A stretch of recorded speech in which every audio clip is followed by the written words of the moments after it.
Ladies and gentlemen, welcome back to A Hoops Journey. This is going to be a really fun episode. A guy who I've known for maybe longer than I want to admit, but a true OG in the game. But I also think going to give a really cool perspective, like some of the people we've had who have turned their lives through hoops into a career, but not necessarily a basketball but career, but kind of behind the scenes. And this guy has been doing film for a long time and a really, really dope guy, an OG who's got a good story and going to be lots of fun. Same hairline as me. And it's going to be really, really good. We got my guy, Mr. Mike Hamilton, on tonight. How are you, sir? Man, I'm fantastic. I'm thrilled to be here. I've been following the pod, and I was actually kind of like, are we allowed to cuss on this thing? Yeah, but we'll cut it out. But just cuss. I think we need to change that. Yeah, but let it ride. Let it ride, man. I was just like, what am I going to be on this little cast of yours, man? So, man, when I ran into you, I was thrilled, and I'm excited to be here. And you're doing good things with this thing. I've heard some great things. So, yeah, super stoked. Yeah. So the backstory is we went to the home opener for the Bandits. And me and a couple guys took the bus out and some other people met us. And then we ran into you in line for some popcorn. Yeah, that was And then Dom Zimmerman just runs his mouth. And like, before I could even get it out, he's like, yo, when we getting Hammy on the pod? I'm like, did you just say we? But whatever, it's all good. I agree, you know? Yeah. How's life, man? What's going on with you? I mean, obviously, just shipped off a big important piece in your world these days to university, and how's that? And how are you doing, man? Everything okay? What's going on? Yeah, I always say, nothing and everything's going on. You know what I mean? Like it's business as usual, but then it's like everything, is going on at once. But yeah, no, I think man. we say no cap, or on God or something. Is that what we say? Yeah. Right. No, man, like, yeah, the kid, he's off, and it's been, man, I don't know, like, it's been a long, long time in the making, and lots of ups and downs for that kid, but I'm super proud of him. Mm-hmm. He stuck it out, and now he's kind of continuing his dream out in Long Beach, California, and couldn't be happier, But at the same time, it's funny because when we took him down, and I posted on socials, just kind of, it's a bittersweet moment, right? Because you're proud of your kid, but then at the same time you realize, he's gone. Like, he's not living at home, or he's not in the same city, the same country. So it's a bittersweet feeling, but yeah, at the end of the day, he's doing his thing, and we couldn't be happier, man. Yeah. And then you look across at wifey at like the dinner table, is like, we got to get along again now, I guess. Huh? Yeah, it's only me and you, right? Yeah. So, no, it's good. It's funny, and you know this. You have kids, and you go from every day they depend on you in some capacity, right? Mm-hmm. You're taking them, you're driving them to this place, you're taking them here, you're paying for this, you're making sure they're straight. You know what I mean? Like, every day you affect them somehow. And one day it's just like, it's almost like you're obsolete. You know what I mean? You're not needed anymore. And to a certain degree, obviously, you always need your family and whatnot. Of course. You know what I mean? It's just like that day to day is just, it's gone. And then you're like, what do I do? What do I do? So it's an interesting dynamic for sure. Nice. Good reflection. I knew it would be a good kid, though, when I bumped into him at the BCs and he was rocking the ATLians hoodie. I was like, yo, this kid he's got some people in his corner that are keeping him straight. Well, you know what I mean? Pops, right? 100. 100 I did, yeah. Put this on, I don't give a what you say. Yeah. Yeah. Trust me, it's cool. You know what it was? It was funny, Aaron. It was I saw it, I bought it for myself. And either I bought him one too that same time, or maybe I went back and bought it. But anyway, I gave him one. Mm-hmm. And he's like, "Oh yeah, cool." I tried to kind of school him to, what it meant. And so I remember we went to Seattle one time, and I wore my ATL hoodie, and I tell you, everywhere we went, "Oh, bro, that's the dopest hoodie." Like, people stop me on the street and restaurants, Yeah. and I think he's like, "Huh, I think I'm onto something here." Yeah. And then he started rocking his. So it's Nice. kind of funny, yeah. That's how you do it. That's good parenting, man. Yeah. Nice. Well, you know what, dude? Thanks for being with us. Let's get right into it. All right. Yeah. As you think back as like a young Mikey, I'm tired, man. I was like, you're talking about your kid being on his way, and I think about mine. Like, my wife's out of town for work, and I'm still in my work clothes. I literally like picked him up from school, took him to parkour, dinner. Like, we got home like an hour and a half ago, bath, all that, right? So like, there's levels to it, right? And so I appreciate the opportunity to sit down and chop it up with you, man. It's been a long time coming, and Yeah. I want to know more. Like, tell me about yourself. Tell me about young Mikey growing up. Where'd you grow up? Why basketball was something that you were drawn to? You used to ride around, cap in that tracker, flexing your little Grant McEwen ring or whatever. But how did we get to that point? Tell me about your story and life as a young Mike Hamilton. Yeah, I don't know how far you want to go back, but and how in depth you want to get, but It's your episode, dog. yeah, no, I think I obviously was I was born in Jamaica, and I left when I was really young, and I think we went to Philly for a cup of coffee, basically, and then Toronto, and then, of all places, crazy, we went to the north, and my mom was in kind of the oil sands business, so we moved to all these crazy, cold towns that, like, I'm just like, yeah, you're a kid, so you don't know any better, right? But Sure. and then we moved to Fort McMurray, of all places. She worked at Syncrude, Canada, and yeah, I just remember it was so cold, Aaron, and I just knew, like, it's weird saying this, but I just knew I didn't belong there. I really didn't, and it wasn't like every day I woke up and like, I don't belong here. I adapted. I had friends, and I played hockey and all that kind of stuff. But deep down, I was just like, I don't know if this is for me. But I went to high school, and I didn't start playing basketball until, maybe like organized, maybe 10th grade. Damn. Yeah. Like, I remember I think we were in the 7th grade, and someone said, "Hey, can you touch the net? Just the net." And I remember this guy I went to school with, Ray Hines. He ran, and he touched the bottom of the net, and we were like, "What did we just witness? Shut it down!" I kid you not. And then from there, it was always like, we got to touch the net, and we always try to jump higher. That's the foam. That's the backboard. Yeah. And then we would just play at lunchtime and stuff, but not seriously until like 9th, 10th grade. Yeah, man. It's kind of a late start, actually. But I'm guessing is like, up in Fort Mac, like, is there even an opportunity? Like, how much is there? Like, I mean, there's probably minimal gyms, minimal facilities, so you're not even exposed to it. And like you say, I mean, there's an outdoor rink for sure, but other than that, like, what is there? Yeah, like you're basically 5-hour drive away from Edmonton, and obviously when you're in school, no one really had a car, so you're kind of stuck, right?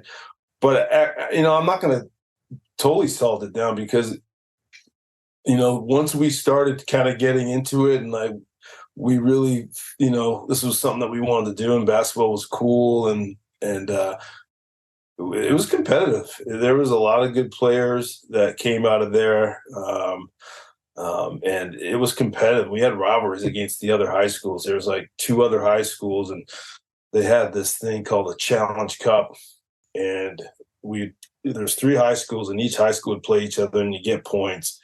And it was crazy. Like, the gyms would be packed, people would miss school for the day. It would be a whole thing. And it was lit. It was fun. It was really fun. And we actually had a pretty good team. And we went to, back then, we actually went to zones and placed third, I want to say, which is unheard of for that school, right? Sure. Come so far up north, and you're going down south to Edmonton, which is not south. And you're balling and you're competing. We had a good team. I remember that. We had a really good team, and we made some noise for sure. Was there like a local community center or anything where like would the dudes from the rigs show up? Just was there anything like that? No, nobody was hooping like that. Nah, nothing like that. It was all like, I remember it was just like we'd always sneak into the high school, and everybody that plays hoops has this story. I imagine that you can't get enough, and gym's closed. You think it's closed, but you find a way to get in there, right? You sneak in. You tell some kind of lie to the janitor, like, "Oh, coach told me I got to put up shots," or you know what I mean, and just find a way to get in the gym. I do remember though, we'd have this because so like I said, our team was pretty good in high school, and our coach put us in this elite men's league team. And it was elite for out there, right? Sure. And there were some pretty good players in this men's league. And I remember, like, that was our goal. Like, if we could beat, I remember like it was yesterday, Aaron, the team was called Team Xerox. They were sponsored by Xerox. And they were stacked, older guys, jacked, bunch of guys who played university ball. And that was our goal. If we could beat these guys, like, we can show and prove, like, we're okay, you know what I mean? But they'd kick the shit out of us. They'd manhandle us, and like, because we cocky high schoolers, right? We talk so much shit, and they're like, "F these kids," and like they'd beat the shit out of us. But it was a good learning curve, right? It taught us and got us better. So why was it basketball though? Like, what was it like? I mean, also like being an immigrant Jamaican kid. I'm sure you stood out a little bit. Just on how you looked, you know what I mean? So like, how did you work through all that? And then why was it basketball, not hockey, all these other, typical Canadian sports? I was laughing with someone today. I was like, I don't even know how to skate. I think I'm like the anti-Canadian, right? Like I legit, like, I know I like maple syrup, but like, why? Like, why? Yeah. It's funny to say this, but so I did play hockey as well. I actually played before basketball, and I never liked hockey. I didn't like the contact, and it's just cold rinks and early mornings, and you know what I mean? And just the vibe. And I swear to you, crazy ass parents. Crazy ass parents. Exactly. Yeah. But everyone throws around the word culture today, right? And I really believe there was a culture back then, even, that early on. I'm old, but I just really was drawn to the vibe and the culture. And it was just, basketball was just cool. It was just like, you could be smooth, you got the shot, and there's nothing better than hitting that shot, and it's a swish. And it was just a cool vibe. And we loved R&B and rap back then, and I remember we loved Dr. J. He was the guy back then, and like, it was just this cool culture, man. It just drew us in, and I think it was just the friends, and it was this package. It could have been basketball, but maybe it was just the whole friendship thing, and the sport drew in this certain type of person. I think that was what I was kind of connected to, and then. Yeah, I think basketball is just a sport that, I always say this, that it's the hardest sport to play on the planet, because you can have athletes from all other sports, right? And you can tell some guys can't adapt, but they just don't look right playing basketball because it's so hard. The coordination, the hand-eye, and do you know what I mean? Like, it's just the running, the jumping, all of it. I agree. Yeah. Like, I remember like back in the day, we go play like Sunday nights at SFU, and then the football dudes would come up, and you're just like, they look like they're having a freaking aneurysm, right? You're like, damn, man, relax. Like, but they just not used to the ball. I agree. I mean, it's total bias, but I've had this conversation with many people that have played many other sports too. And a lot of them agree, like, maybe not the physical side of like, you know, the bruising NHL or a UFC or football and the pounding, but just that what it takes to catch, move, shoot, dribble. Like there's a lot going on. Like there's a lot. Yeah. Yeah. And I love the culture piece too. Like when you think like Dr. J signs with Converse, like it's like, and you're not old for the record, but there wasn't a lot going, like, there's no, you know what I mean? Like when you think of the marketing of NFL, MLB, NHL, there's stars and everything, but the NBA has found a niche in terms of just like marketing those people, right? Or like shoe contract, like things that just make sense, right? And so it's a very, very cool point that you're making, right? Which I think many people have been drawn to as opposed to other sports, for sure. Yeah, they're the best in the world, right, at marketing, and they found a way to capture that, you know, in a bottle, so to speak. And I think every other sport is trying to emulate figure that out. Model. Yeah, you know, and for sure. And again, like, let's face it, like, it's super easy to play hoops, right? You just grab a pair of sneakers. You don't even need sneakers. You just grab some kind of shoes, a ball, whatever you got, and go find a goal.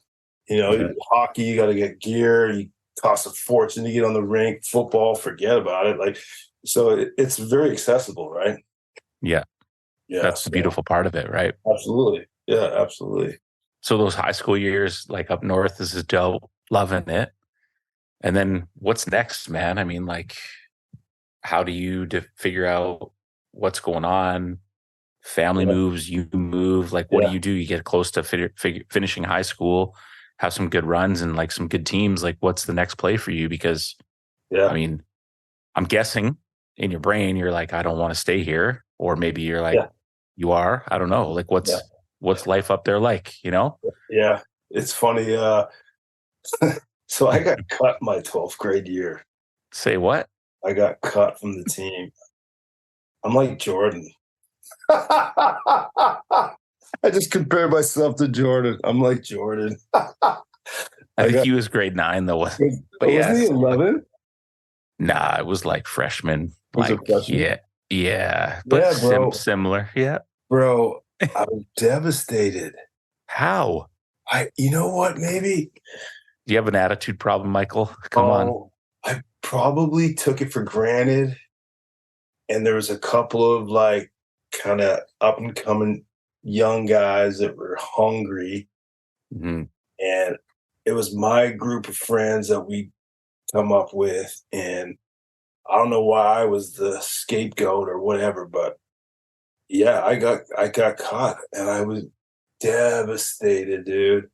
Devastated. And just tortures, like seeing your friends go to practice every day.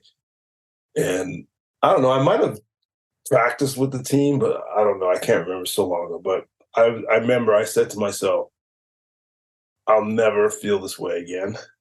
I'll never not make a team again. And I said that to myself.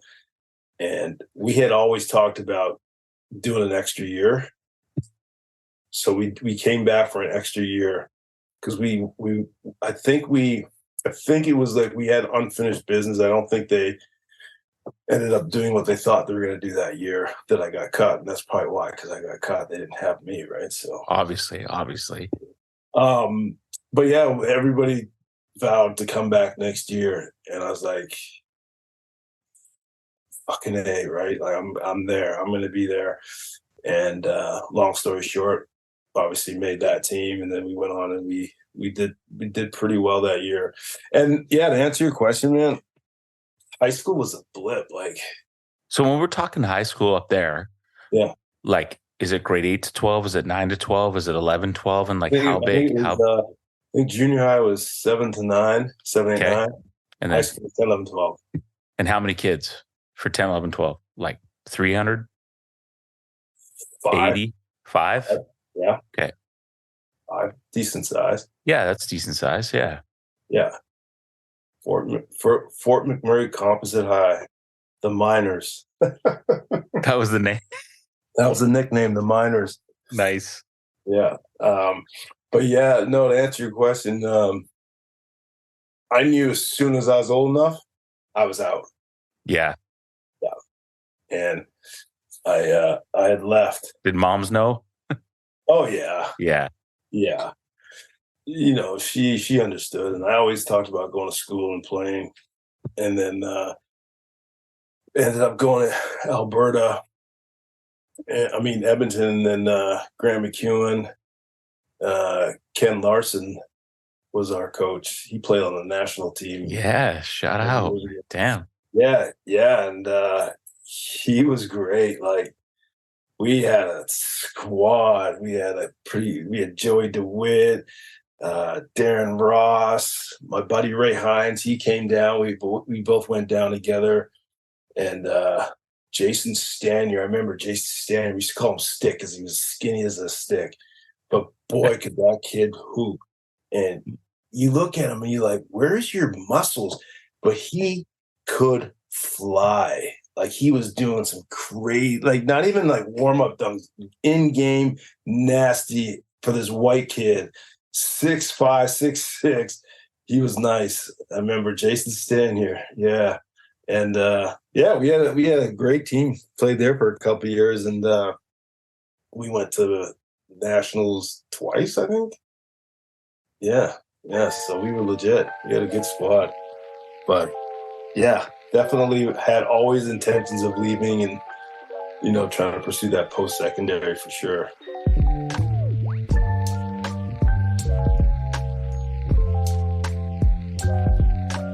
We've had another very generous sponsor on the podcast. As you know, Carl and myself run this podcast strictly out of our own pockets and try to do our best. And we've had a guy step up, a gentleman by the name of Doug Beers. Doug Beers has a company called Pro Gift Cards. It also funds our other sponsor, PGC Basketball Academy, with some other key corporate donations that Doug gives out. He's a very generous guy. We're very thankful for him. If you need bulk gift cards, and when I say bulk gift cards, I've been to his office, from Tim Hortons to Earl's to Canadian Tire. It's across the board, Walmart, you name it, all right? For your company or any organization, Pro Gift Cards can get them to you at a discount. If you mention a Hoops Journey podcast, you'll get a special discount as well. So whether you're running like a golf tournament or some sort of event, reach out and he'll take care of you. If you Google Pro Gift Cards, they're also found on the Walmart Canada website under gift cards as the exclusive supplier for Walmart Canada gift cards. Support his company. He's a great guy, a big hoop head, and has really looked out for our podcast. Once again, that's Pro Gift Cards. Mention a Hoops Journey, and you can find yourself a little bit of a deal. Thank you to Doug Beers.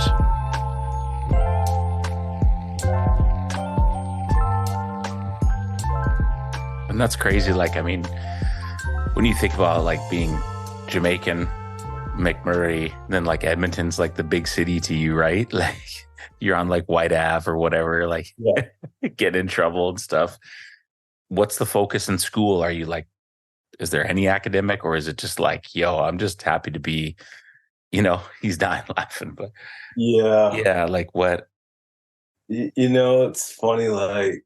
So what year are we talking right now? And I'm not trying to age you. I'm just trying to piece it together, because like we come into, you know, 95, right? 95, 96 is when I meet you. So like what? So this would have been 90, 91. 91, 2 years. So 90, 91, 91, 92. Okay. So early 90s. And when the shorts were really short, you know how they're in style right now to be short. Yeah, right they back. Were short. Yeah. Bro, you want our pregame ritual at Graham McEwen? The shorts were so short. And I don't know why we did this, because it didn't freaking help. But we would spend, so we get there a little bit earlier, and the coach would throw the bag out, and me, Jason Stanier, Ray Hines, we like the big shorts. We want them down to our knees, right? And we'd always take the biggest ones. But the big men on the team would get so salty at us because they're big. They need the big ones. Many games, Aaron Mitchell, the big man would end up with Daisy Dukes and would be salty at us. But we didn't give a shit. It was all about looking good, right? And one guy would hold the waist, the other guy would hold the bottom of the short, and we would pull for like a good 10, 15. That was our pregame. Starting the shorts out. I kid you not. I'm not even joking with you. Oh, I'm dying because I know. Because we knew out there was people going to watch us play. They're idiots. Coach comes Probably in. like full, like bad mesh, like cotton, just stretching it out, like just stretch it, snaps back into place. Yeah.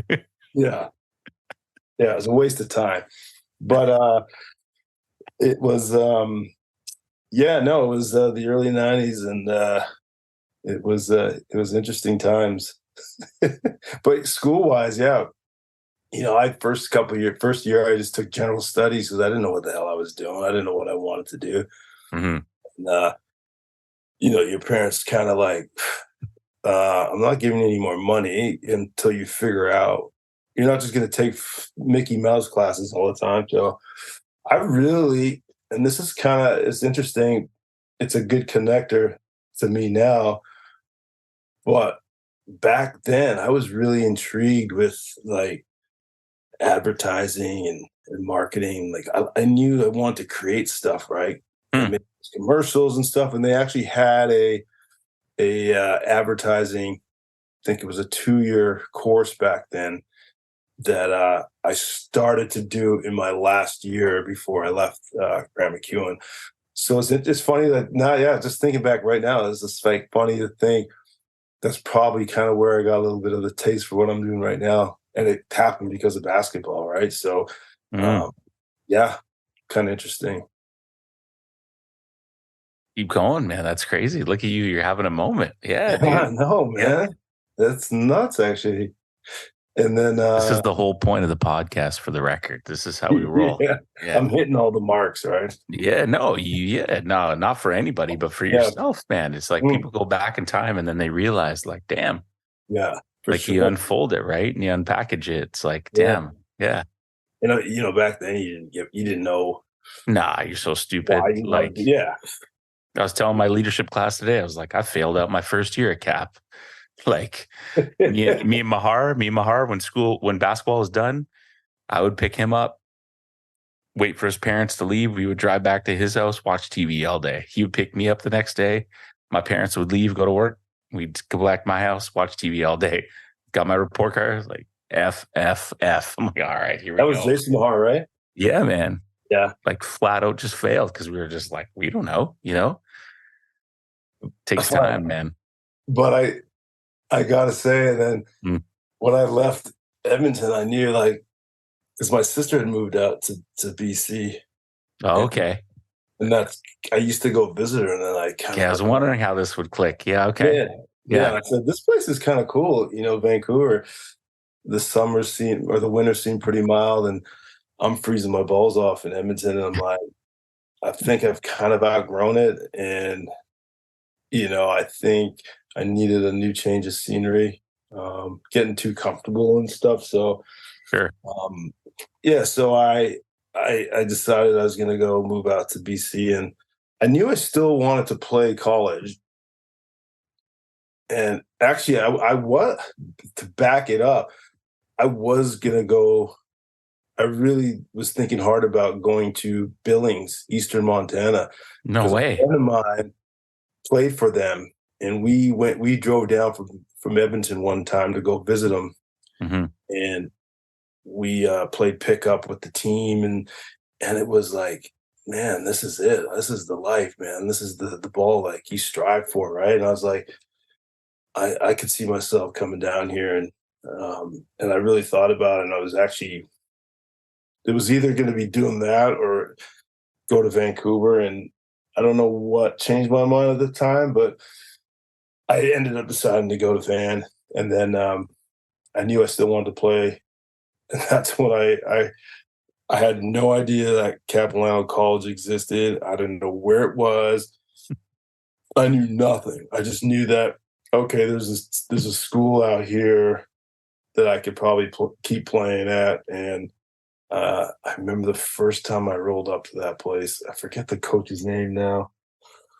It wasn't Phil. It was is it pre-Phil? It was pre-Phil. Yeah. I can't remember his name. It was so bad, Aaron. I said, how far is Montana from here? Yeah. I'm like, it was so bad. I couldn't play. It was so, players weren't good.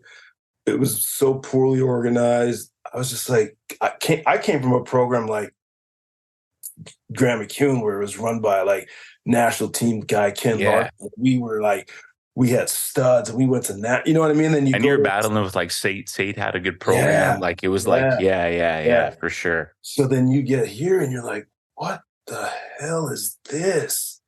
And I was like, no, I can't do it.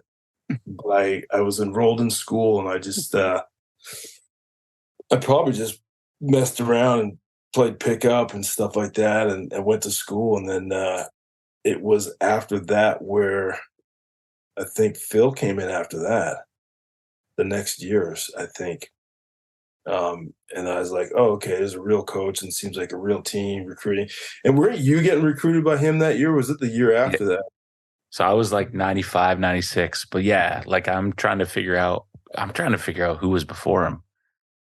Yeah. Ken Shirk. Ken Shirk? Ken Shirk. I think that might be him. Yeah. He was a lawyer. I remember that. He was a lawyer and he would show up to practice late because he's working. Yeah. And I would just look and I'd be like, no, this is terrible. Terrible. Terrible. Yeah. But I think Phil Langley came in the year after, shortly after that. And I think they figured out they needed to change something up because move in a different direction. Is that what they would say? Yeah, different direction. Yeah, for sure. So, he came in and boy, I met some good guys that I'm still friends with today, like Dom and Gerald and great guys. Sherland John, Davis Sanchez. Remember that name? Of course. Wow, Sanchez. I could tell you stories about that guy and that. Can you believe this guy played college basketball, Division I football? He won a Super Bowl ring, CFL ring, and I think he won, what's that, an XFL? Did he win an XFL? That was Bobby Singh. That was Bobby. Okay. Bobby Singh got all the rings. I don't think anyone, he set like a record. No one else has done that. Sanchez, though. Bobby Singh did not get a high school championship ring in 1994, though. Bobby didn't, Yeah. Because, do you know why? You play football? No, in basketball. Oh, basketball. You guys? You stopped them? Yeah, we smacked that ass. Where did you go to school, Bobby? Richmond High, Andrew Mavis, Andy Dunn.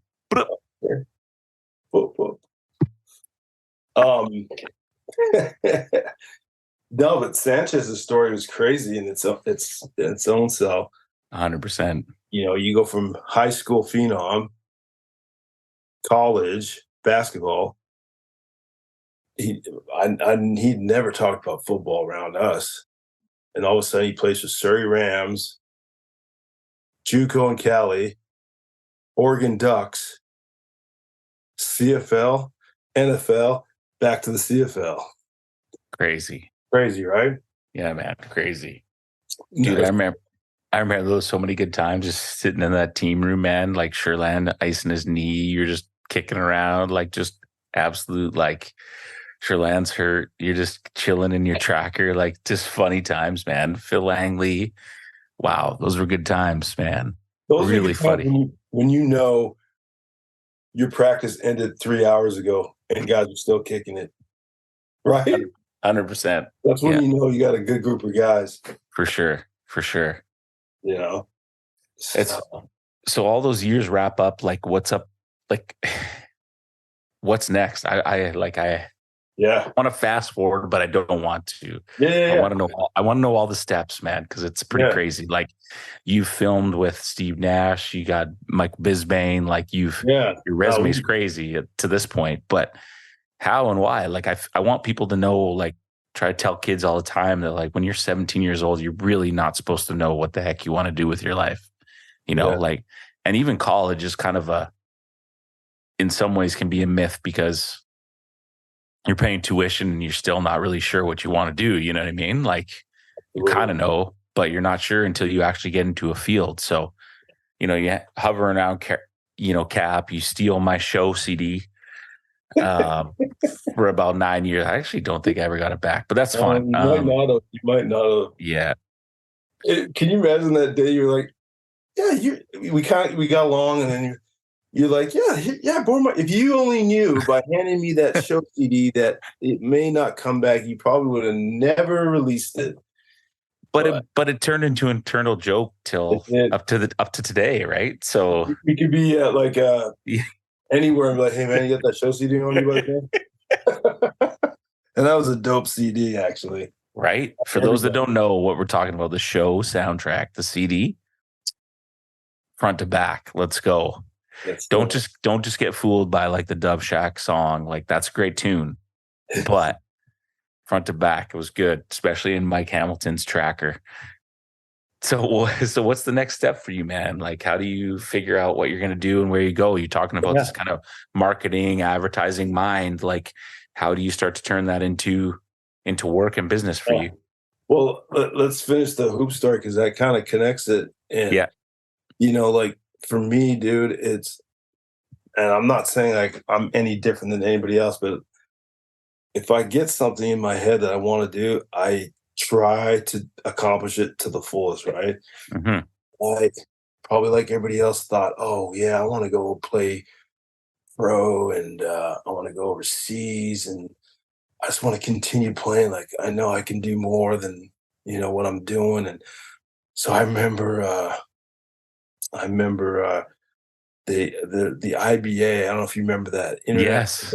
That was when they had the CBA. So it was kind of like the NBA, CBA, IBA. Yeah. And I remember the league had just started, and I was like, oh shit, okay.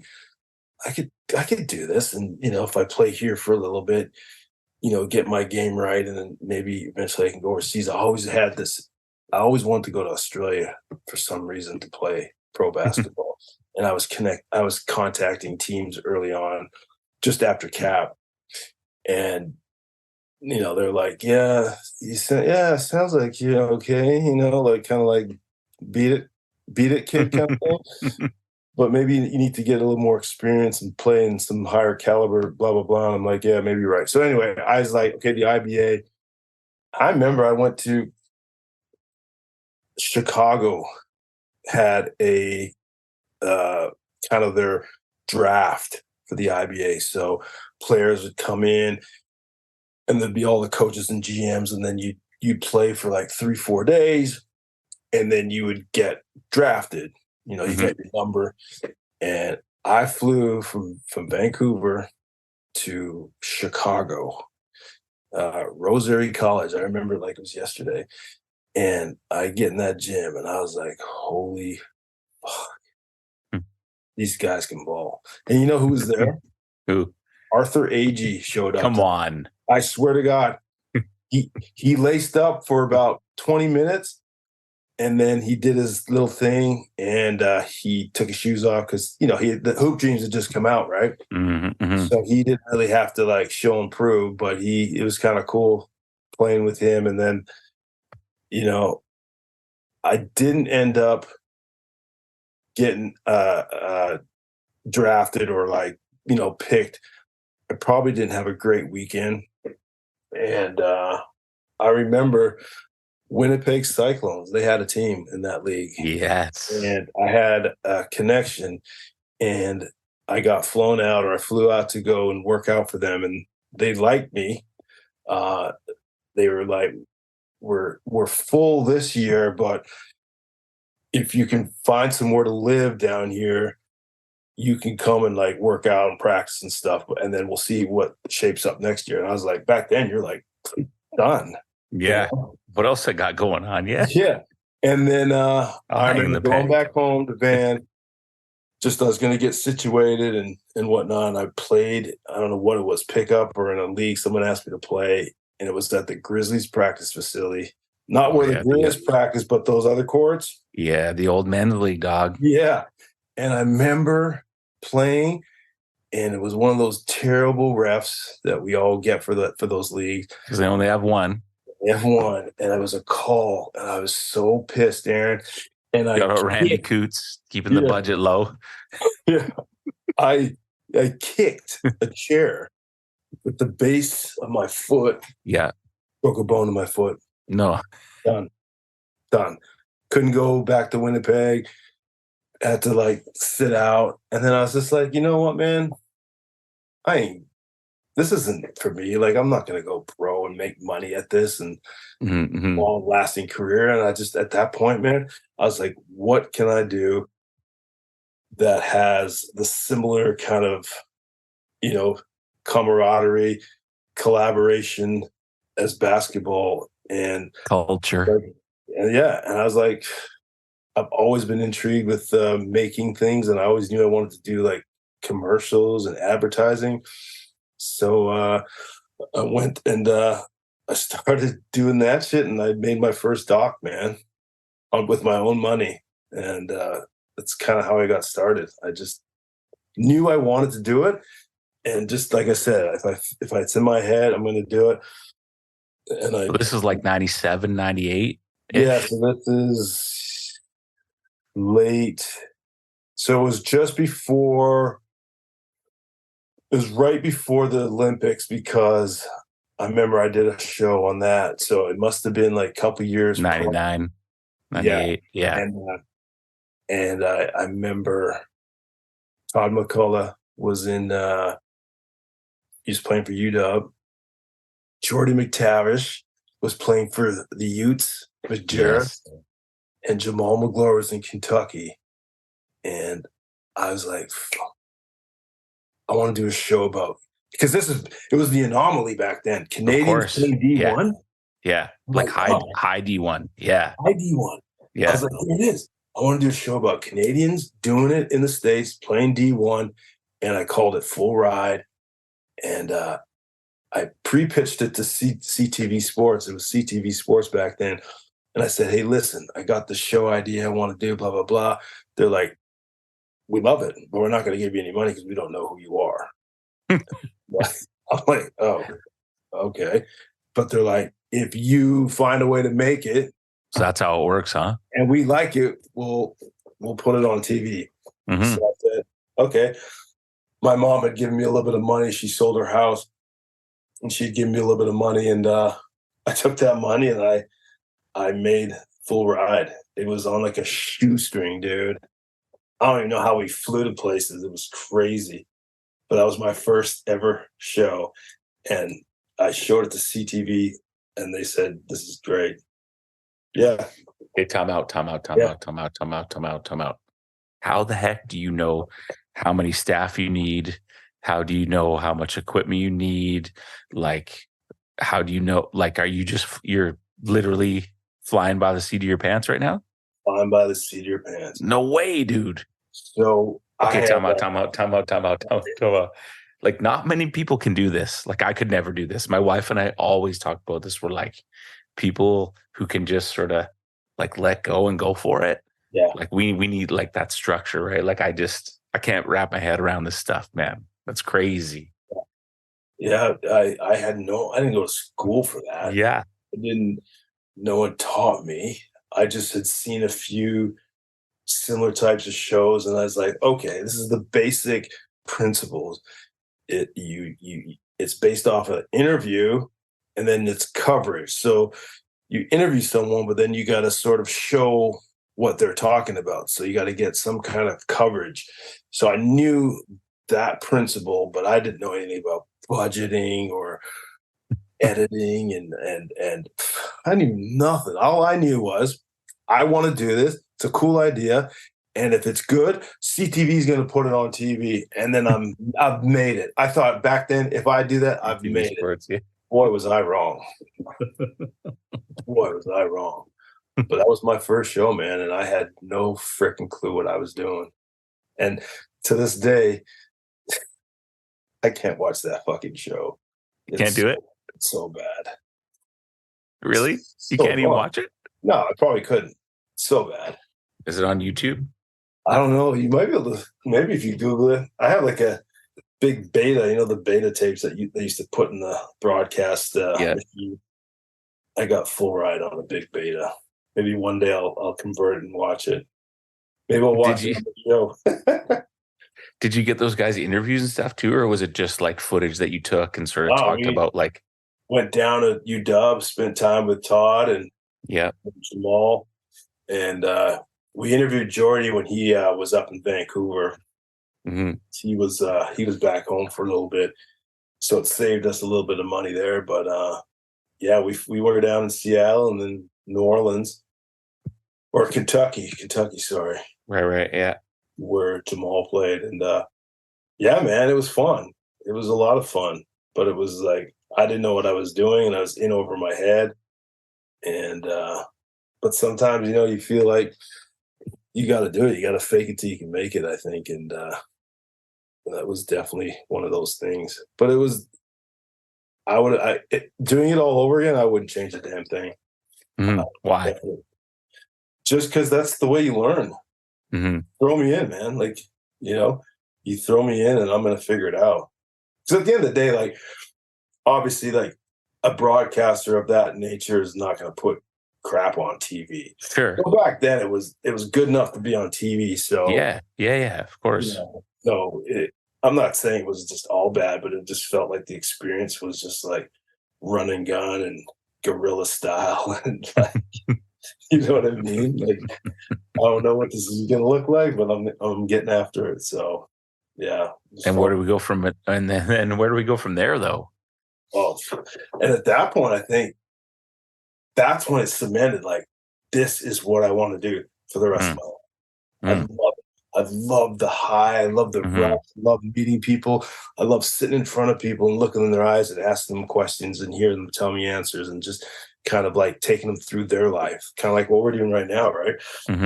I still, to this day, it's weird. Like, I've done so many docs now, and obviously, I'd like to think I'm a lot better than I was back then. But even today, still today, like, I just got back from the UK, and I get super nervous before an interview. Like, and you know what? I relate it. It's the same feeling I used to get before a game. Like, I don't know if you ever did, but I pissed, like, it's maybe too much information. I pissed probably 10 times before a game. And it was just nerve pee, right? Yeah. Like, I just felt like uneasy, and like that's how I feel like when I'm about to go into an interview. Like, I feel super nervous. I feel Do you still have to pee, or has it changed? No, I don't have to now you pee. control it a bit better. Yeah, you control it, yeah. Weird. Sorry, Michael Bisbane. I gotta go to the bathroom again there, sir. It's like, yo, bro, you just went like 3 minutes ago. Yeah. Yeah. But no, it's funny, man. Sometimes I feel like a fraud. Like, I feel like, how am I getting to interview these people? Like, yeah. How am I? Fraud's a little harsh, man. No, I know, but it's almost like Yeah. I don't feel like I'm good enough. Like, I don't feel like I'm good enough. And it's really weird. I get nervous, and I'm like, they can see right through me. They're going to see right through me. And then you're thinking like, how many interviews has this person had in their life? Like, they've heard every single freaking question, and they're going to roll their eyes at me. Like, they're going to get bored with me, like, and but that's what I mean. Like, why I say it's fraud, because they're going to see right through me. Like, oh, this guy doesn't know what he's doing. He wasn't prepared. These questions suck. I feel that. Yeah, but what is it, though? I know what it is. You tell me. Okay, I'll tell you, then I'd like to hear your answer. I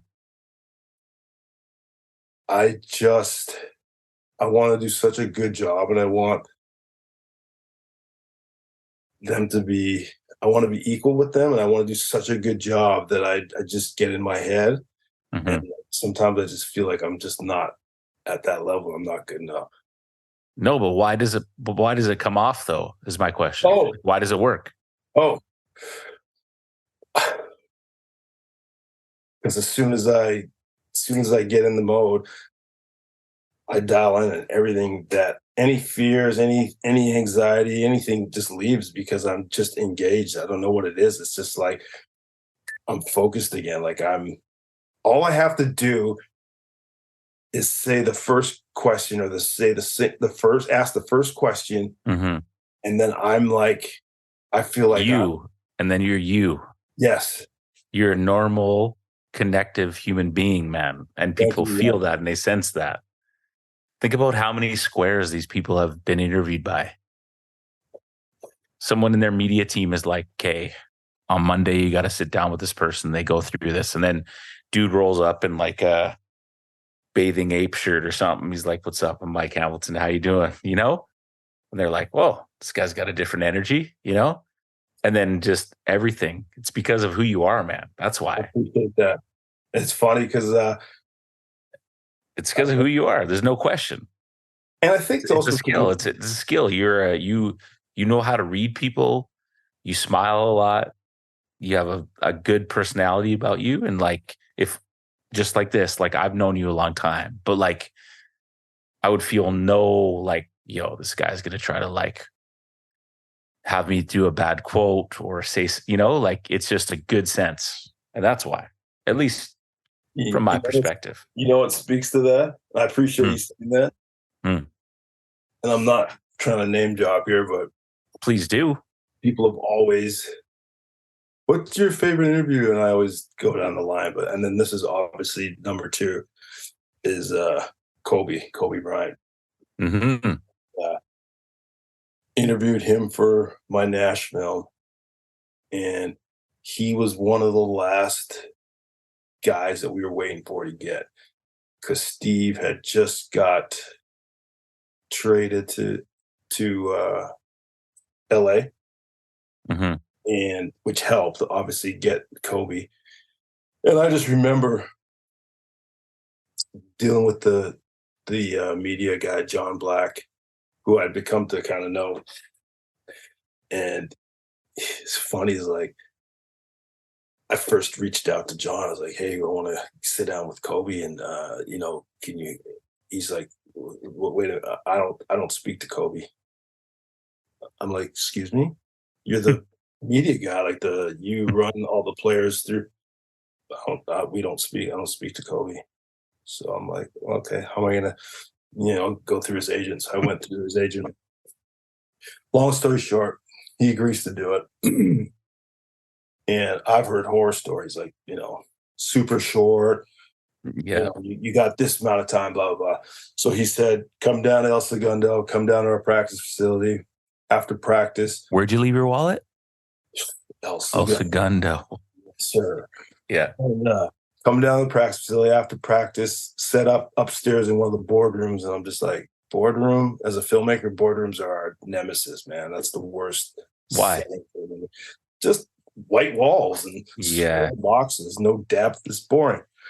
But it's Kobe, so you're like, fuck it. I would interview him in his car. Yeah.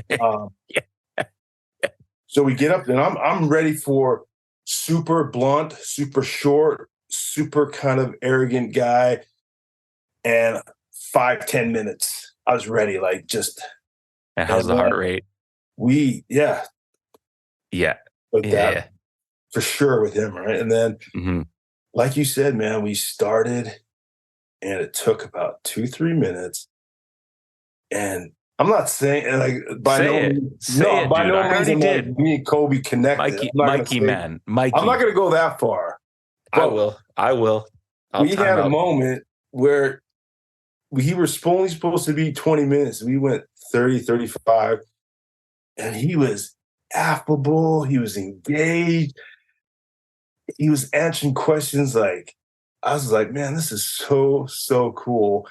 And I remember the last question I had, and it shocked me, because I said, everybody always says, I said, so I know Nash isn't, athletic, and he's like, stop.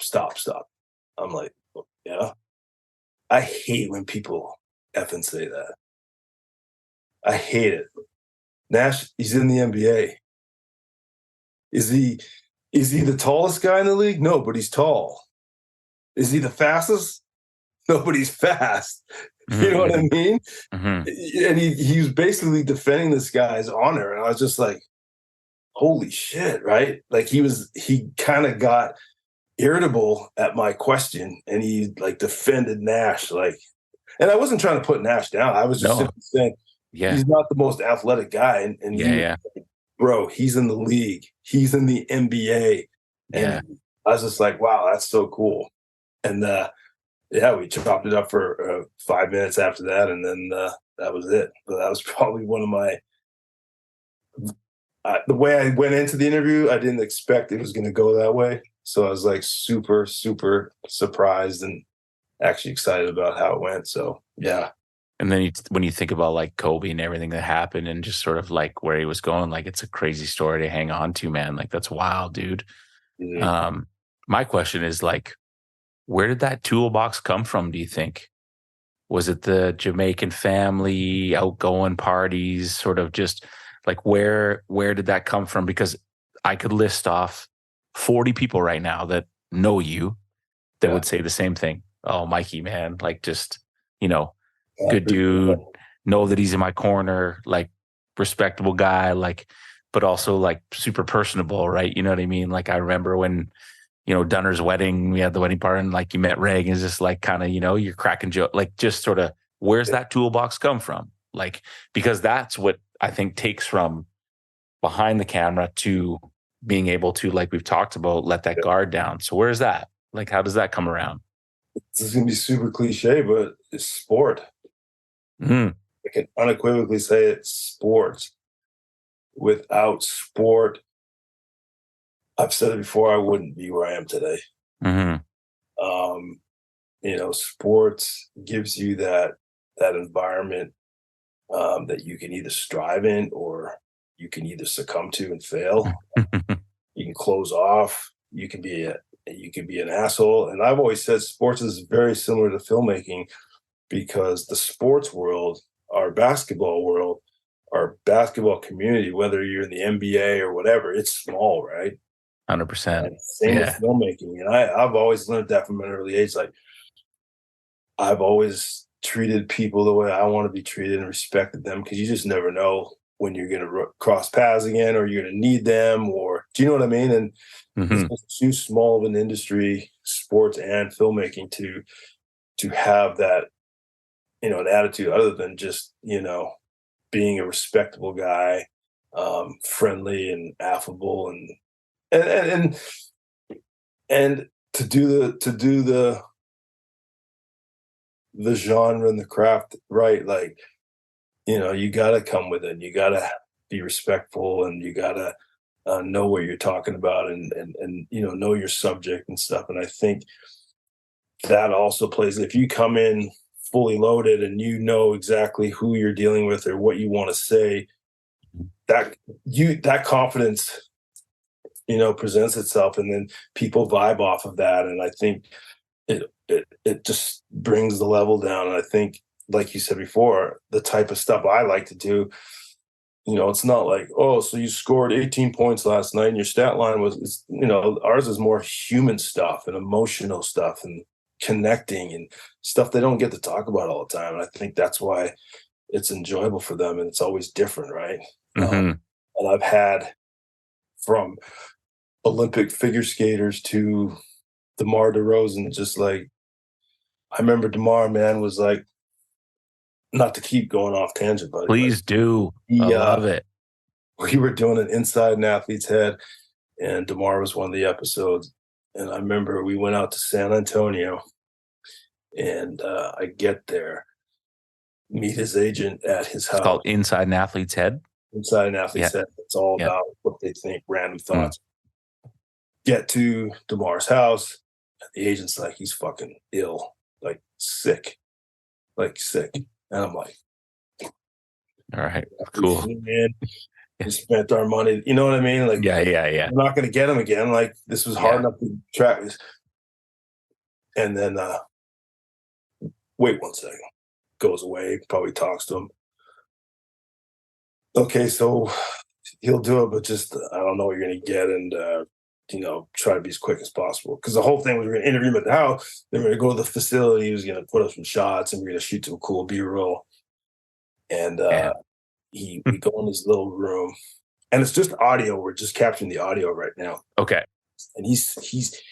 But then at this point, do you ever think like in your head, are you like getting frustrated because he's ill? Or are you like, okay, think about how many people he has to say yes or no to? Like, I'm salty. Yeah. I'm salty because this is our only opportunity. Like, this is my bank. This is my dollar. Like, I grew out here. Like, like, I get it, but I'm salty. I would never say that. Yeah. And that's the difference, right? And I think it's in my head. Mm-hmm. And I'm like, well, we just got to roll. How do I turn this to good? Yeah. So we get in the room. He's in there. Hey, Mitch, he's like this, slouched over. Swear to God, that's how he was the whole time. Mm-hmm. Get in there. Again, Michael nerves and the fears and blah, blah, blah. With a guy that's slouched over, not even looking at you, like. Mm-hmm. And long story short, it went from this to we talked about the trade in Toronto. Fuck those guys. They're like, it's like a mob movie. He was like, I was like, wow. Mm-hmm. And he engaged. And then he said after, he's like, I didn't know I had that in me. And he's like, I appreciate you. And he's like, yeah, that was pretty cool. And I was like, thank you. And then we went to the facility and we put up some shots but yeah, man, I think it's cool when that happens, right? Mm-hmm. It's cool when you have those moments and it validates what you're doing and I guess what you were saying earlier, I take maybe the small percentage of that credit, but it's them, it's in them. Mm-hmm. I just have to find out how to pull it out of them. You gotta dig in your bag. That's all job, right? Yeah.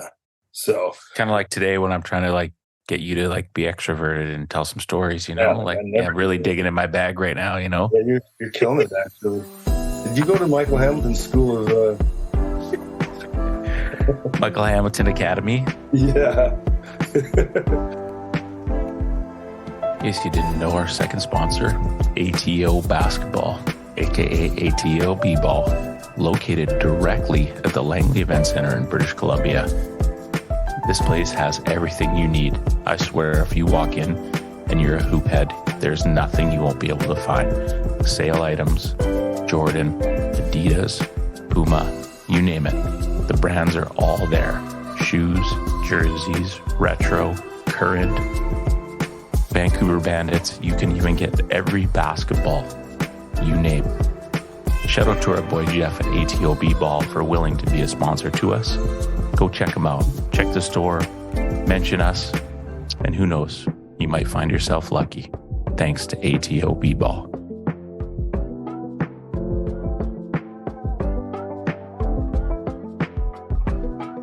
So what, up to this point, what project are you most proud of? Oh, wow.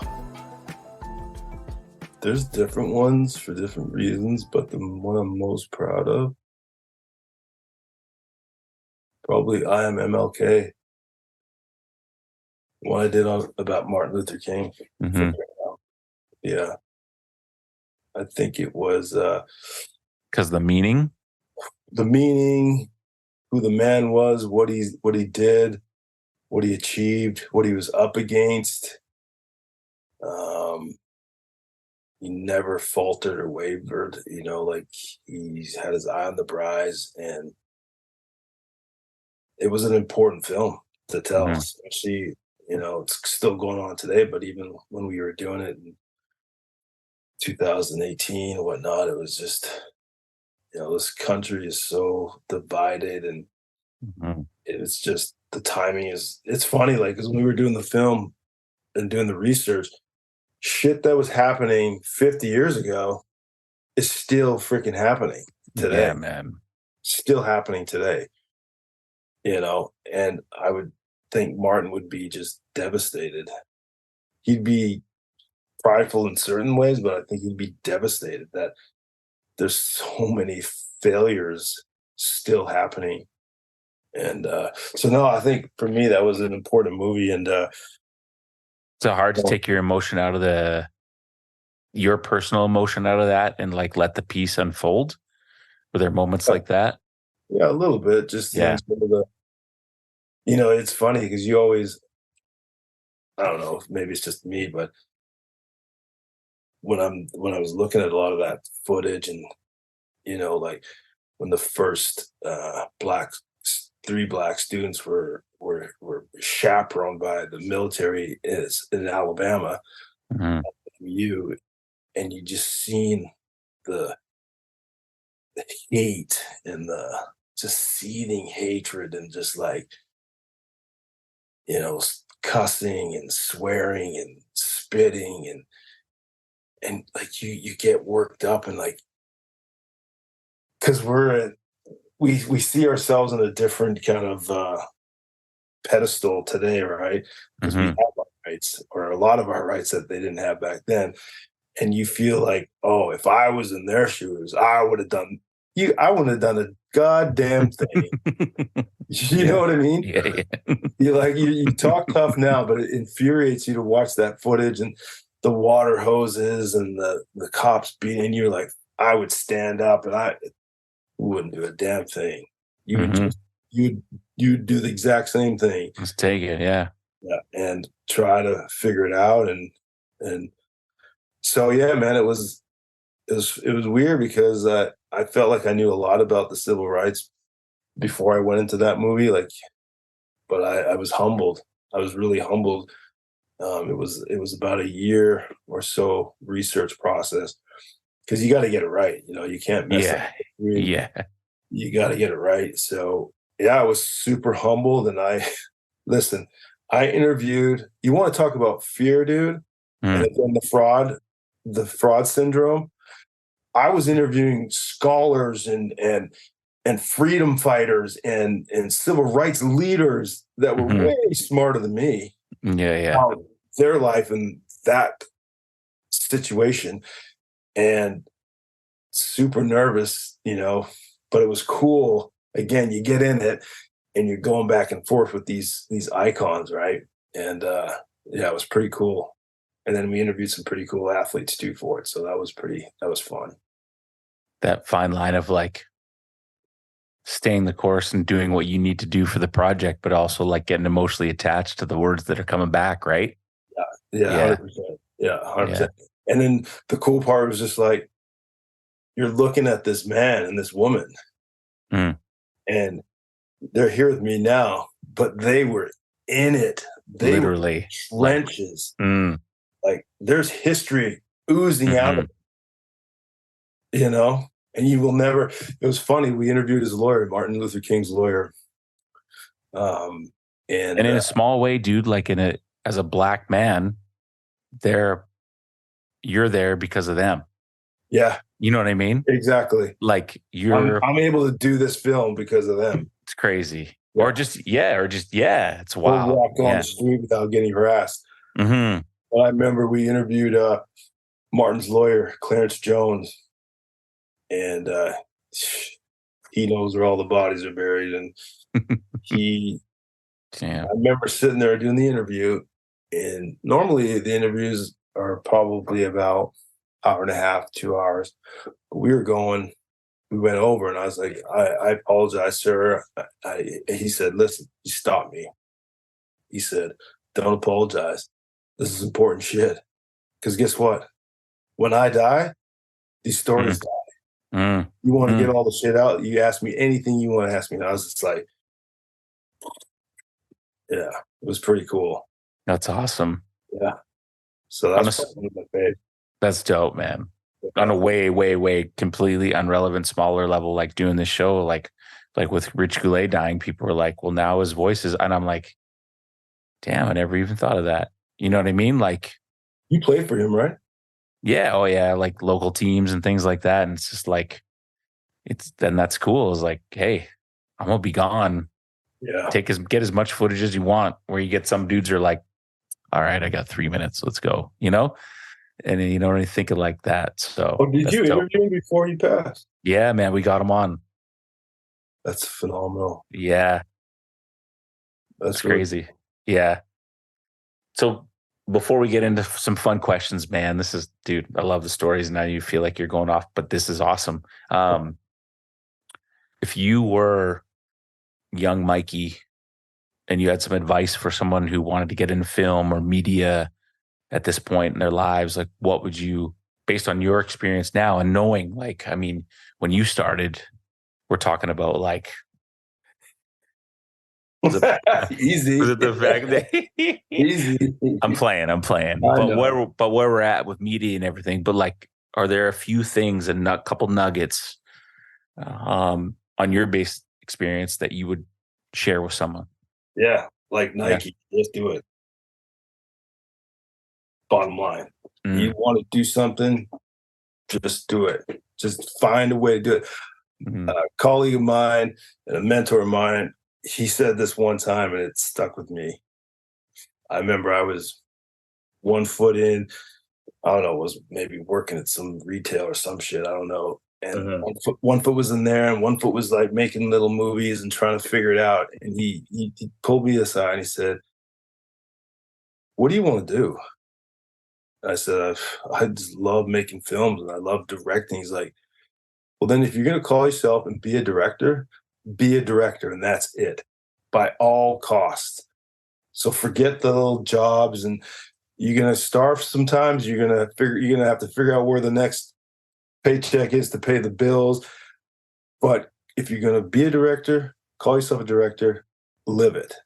And I was like, shit, that's full on. Like but he's right. And because if you're really passionate about something, you're not going to achieve it by one footing it in and one out.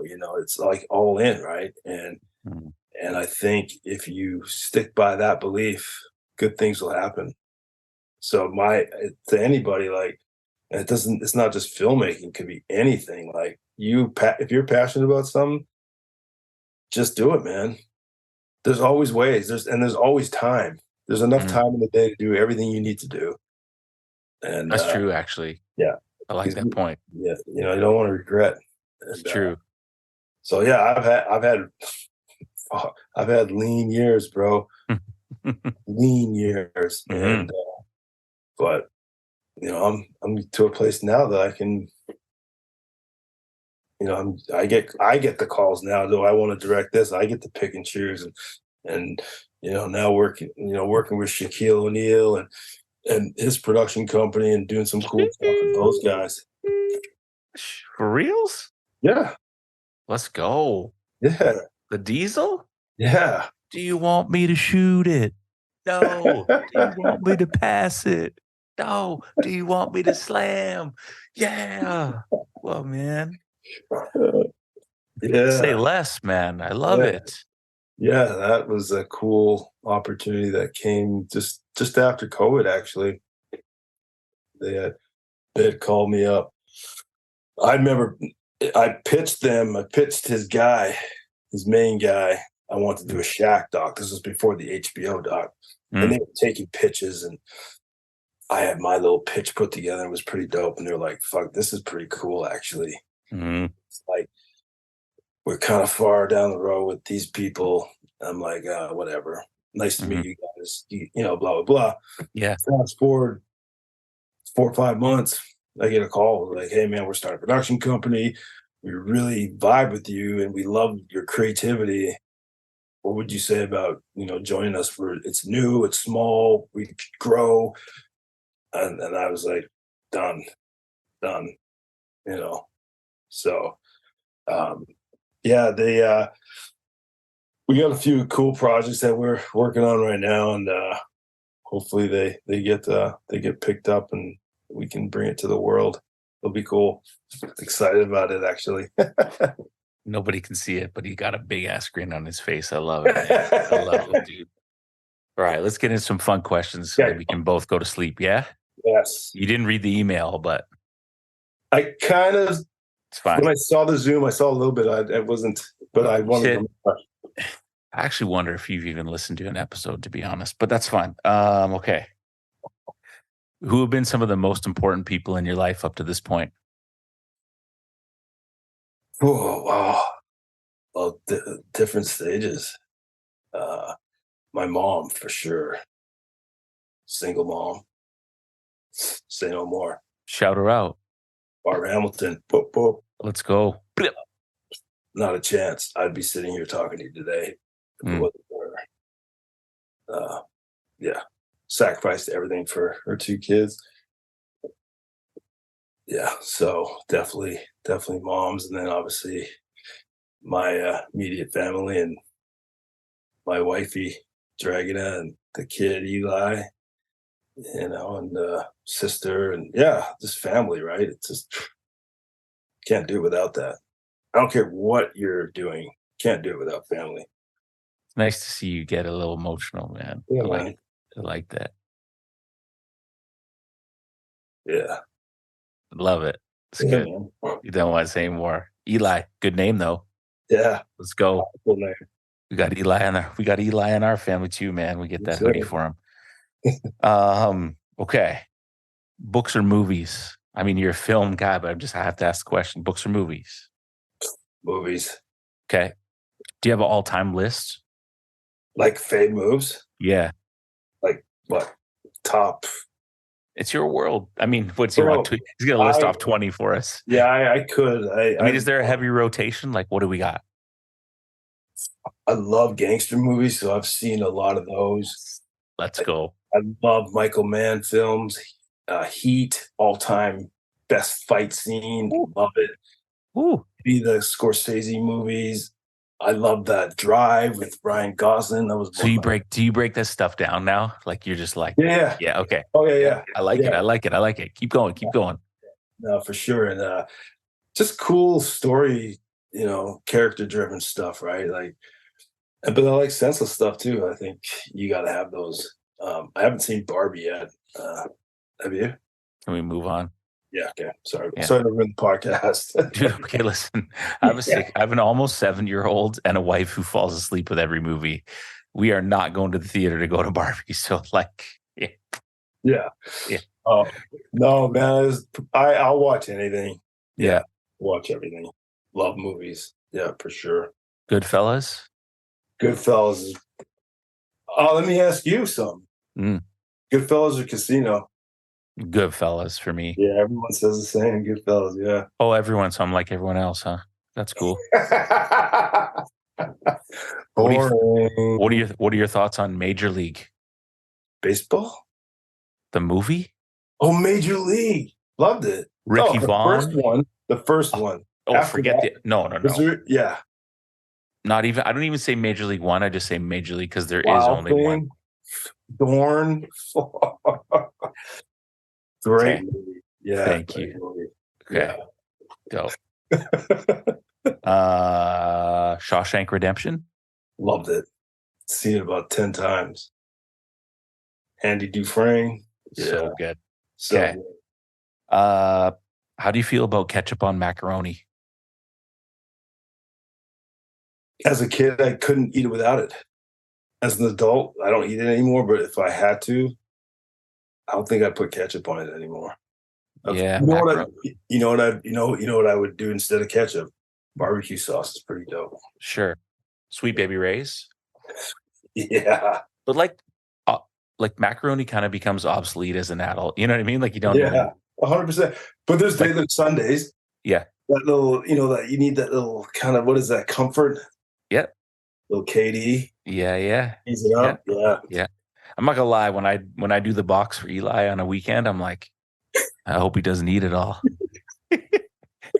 Cut up some ham sticks or whatever. Just freaking. Oh, yeah. Did you say you wanted 2 boxes? Oh, yeah. One. Oh, okay. I'll have to eat that. Yeah. I'll boil it. It's fine.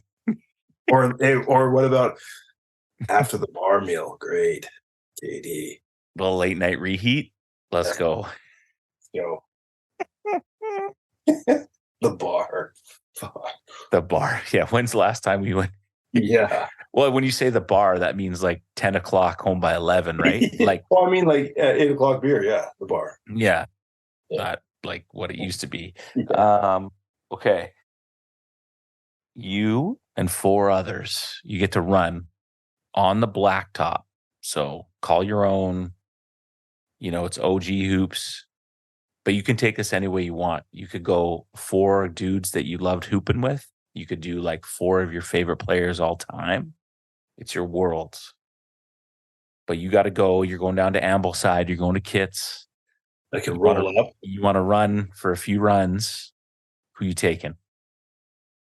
Well, I could definitely do like local Kits guys that I love, and then I could do like guys I just all Let's time. do it. Let's do them both. I love it. Let's go. Local, guaranteed to stay on for 3 hours till kind of we don't want to play anymore. Okay. And this is all prime. This is all prime. Sure, of course. Yeah. And I'm playing, obviously. And no, it's you and 4. Yeah. Me and 4. So me. Yeah. Yeah. My guy, Booby. Yeah. Brian Neal from Kenosha. For sure. That's the second. Sean Hartley. Let's go. Let's go. The OG. Prime. Sean Hartley could dunk with his armpit. Like, let's not get it twisted, man. Yeah. That guy was, think about the men's leagues, like, no disrespect to round ball and all these like things we see these days. The men's leagues back in the day, the Langara League, the Grizzlies League, like when it was at Cap, SFU. Come on, man. Yeah. You remember those? Yo. You might be too young for this. Or maybe I don't know, were you? There was the best runs in the city of Vancouver one summer. And they were at Vancouver College. Nash was there. The 3 guys from USC, Bert, Lorenzo Orr. Yeah. What's his name was hooping with us from the Grizzlies? Harold Miner?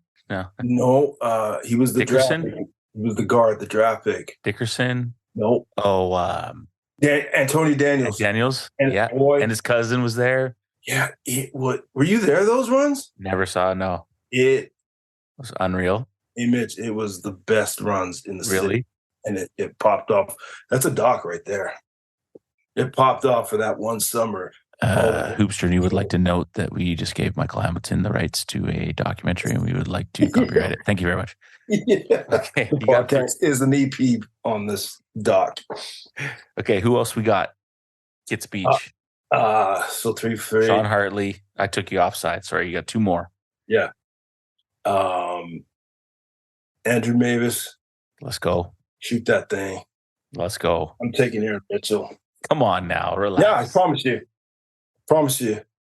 5 solid guys. We eating. We don't go off. We eat all day. Like Katie after the sunburn.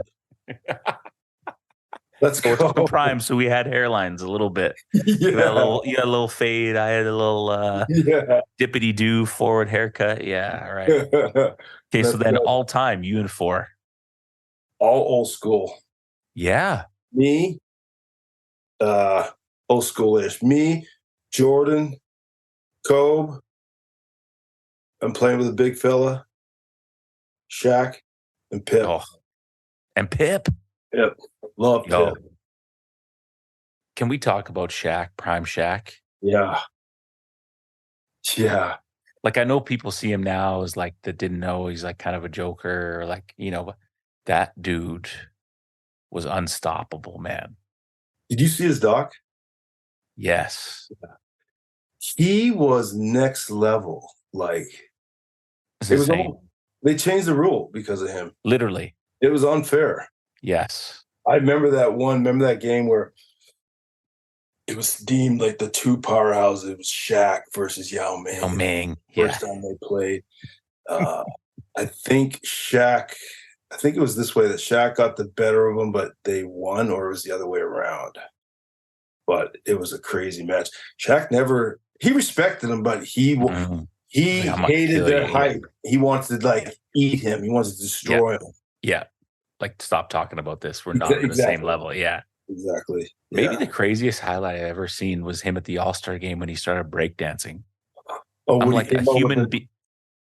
Oh, no. Oh, when he did, and then he did the spin on the floor. I'm like, a human being that big should not be moving like that. You can float, right? You can move. Oh, man.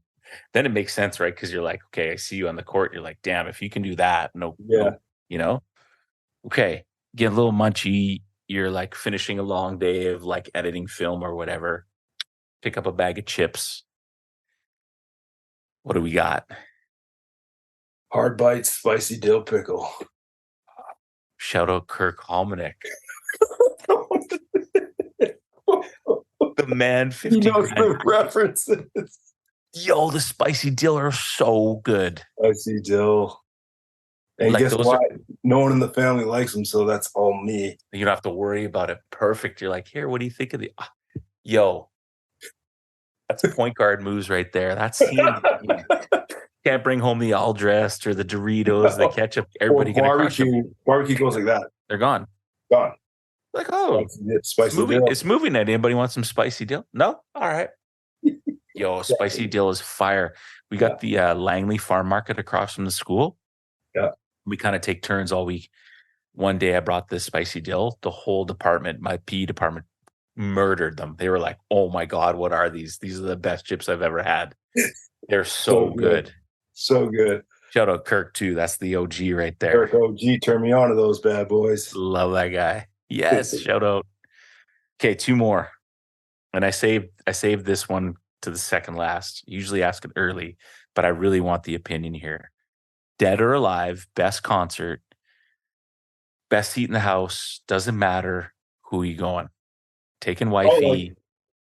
I don't have to go to one to tell you which one I like. It doesn't matter. No, you never even saw who do you want to see? And you can get more than one. Definitely Prince. Yes. Definitely Prince. I like that call. Marvin Gaye. Wow. Okay. And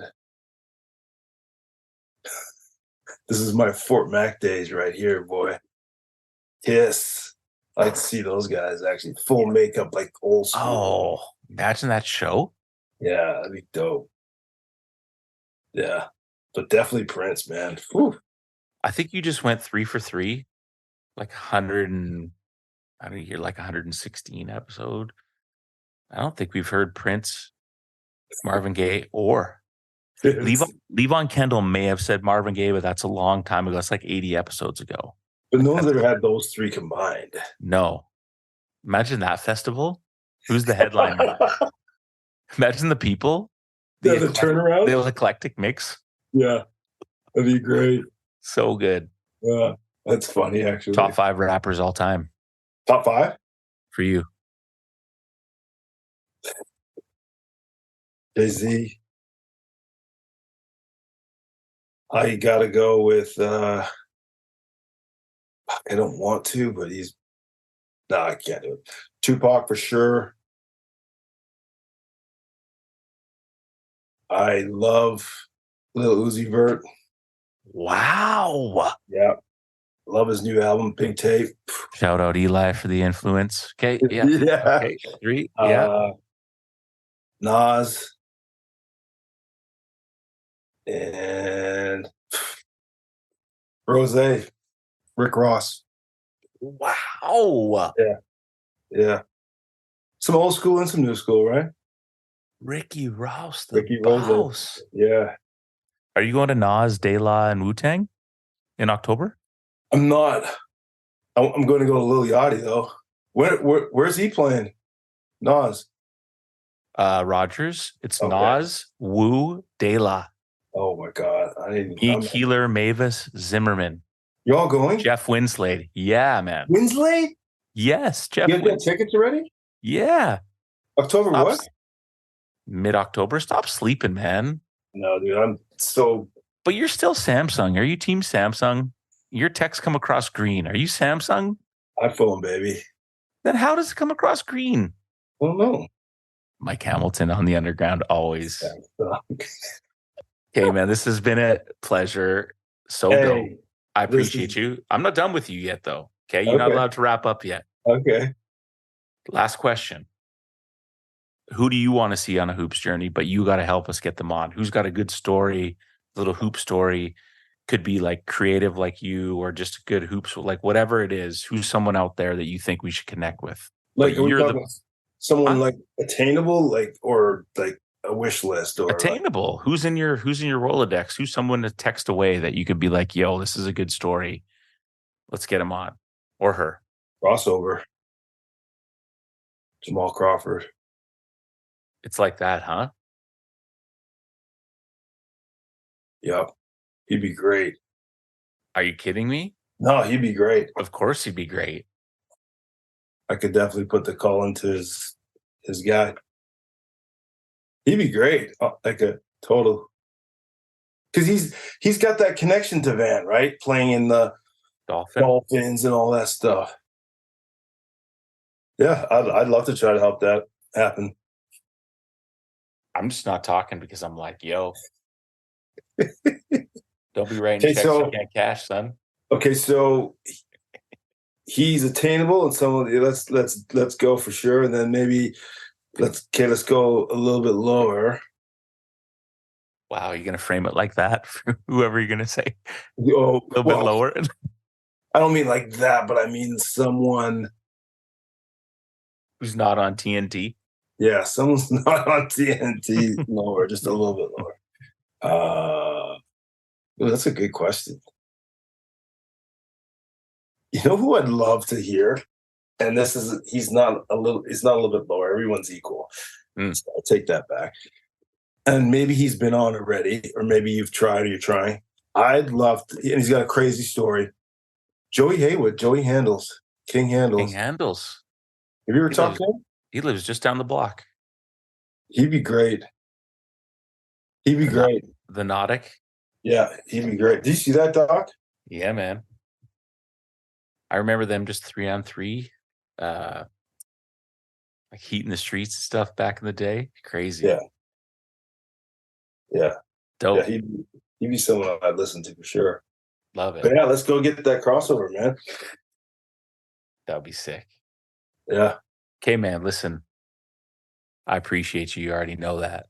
Appreciate you. Any last thoughts, reflections before we let you go? Like, I mean, this is a fun episode, but I think like if people got away and got through the first 30, 35 of us just being donkeys, yeah, and really dug into like your story and hear about who you are, and like, I think there's lots of really great takeaways. And that's a big goal for me for every episode is that something people take away. And you talked about it, the human side of it, right? Like I could care less about how many points you averaged or whoever did this. I just want to know the story and why. And you mentioned it many times, like sport, the connection with people and all that. And before we let you go, give us your last kind of thoughts, reflections, and what's next for Big Mike Hammy in the future, man. Appreciate you. Well, first I'll say this about what you're doing. It's incredible. It's needed. And you do a great job at it because of who you are as your personality. And again, you can go around anywhere in the basketball community, you can say your name. It's like, stand up fucking guy. So what you're doing though, and I've said this before, like I've played with guys at the beach, wherever, and you know them by their first name. You don't know their last name. You don't know where they're from, nothing about them. And even friends of ours, we don't know their true stories, right? Mm-hmm. And I think what you're providing is a cool way to really get to know people and really understand where people are coming from all walks of life. And everyone can share in that, and everyone can relate themselves to certain stories. So I think this is brilliant, man. So kudos to you and what you're doing in the podcast. And 150 eps? 15, yeah. 115, yeah. That's dope. So again, man, this is great. I'm thrilled to be on here, and I'm humbled. What's next? No, I'm just gonna keep making movies until they don't want to take my movies anymore. And that's my passion, and hopefully I can continue doing it for a long, long time. Is there anywhere people can reach out or like get in contact with you with questions or anything? Do you have anything you want to shout out? We can cut this out if you want, but someone in your field, like yeah, grow and network. Yeah. You can always hit me on Instagram. I don't really mess with socials a ton, but I'm on Instagram, Twitter, and Facebook. But you can also email me too, right? Mm-hmm. For those serious folks that want to chop it up, or they want to offer me a directing job. I love it, man. And like I said, like, I just think, like, if people work their way through this episode, there's so many takeaways, and like, we could have kept going, Mikey, like how many people you've connected with, the stories that you have. And like I said, I think it's so much about because of who you are, man. Like, when I see you, it's all love, it's all hugs, it's all smiles, because you are who you are, man. You're a good human being, and you deserve everything that comes to you. And I'm, super proud of you for being a father to Eli, and like, he's got a bright future. And I'm looking forward to maybe one day chopping it up with him in 4 years on his episode. You know what I mean? That would be dope. Episode 381, right? If we can keep that going. And so, much love, man, and much respect. Appreciate you, and continued success. I already know we'll keep in touch. I'll text you in about 3 minutes when we get off this. Yeah, bro. Thank you so much. I appreciate you having me on. Shout out to our sponsors, Parkside Brewery, PGC Hoops, all the good people, all the great listeners. Thank you so much. Thank you for the support, and we will see you on the next one.